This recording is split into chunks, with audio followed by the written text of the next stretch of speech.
खूब शीघ्र वैषयिक शिक्षा रे दियाजिब संरक्षण राज्य सरकार खूब शीघ्र घोषणा करेंगे एने अनुधान चली दक्षता विकास मंत्री संपत साई ओबीसी वर्गों संख्या राज्य अधिक उच्चशिक्षा क्षेत्र में ओबीसी छात्र छात्री संरक्षण व्यवस्था होती आगामी दिन में वैषयिक शिक्षा क्षेत्र में ओबीसी को संरक्षण देवा बीजेपी सरकार प्रतिश्रुतिबद्ध यापर अनुधान करा खूब शीघ्र एने पदक्षेप नि तत्कालीन बीजेडी सरकार को केन्द्रमंत्री बारंबार चिठी लिखिते ओबीसी वर्गों को सामाजिक न्याय देवा से अनुरोध करते बीजेडी सरकार ओबीसी वर्गों को न्याय दे नथिले कुंभीर कांदणा कांदुछंती जहाँ हास्यास्पद कथा बोली कहिछंती वैषयिक दक्षता विकास मंत्री संपत चंद्र स्वाई। ओबीसी वर्ग बा पछुआ वर्ग होची सबुठारु बड़ वर्ग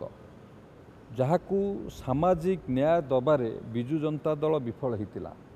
मु धन्यवाद देवी आमर मुख्यमंत्री को मुख्यमंत्री या उपरे सुविचार करी ओबीसी रो हायर एजुकेशन रे संरक्षण कराइचंती एवं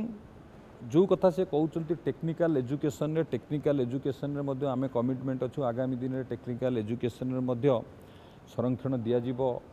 पछुआ वर्ग को एवं माननीय मुख्यमंत्री या उपरे गुरुत्व दे विचार करिकी पछुआ वर्ग को संरक्षण देइचंती हायर एजुकेशन रे देइचंती एवं आगामी दिन में टेक्निकल एजुकेशन रे मध्य संरक्षण दियाजिबो।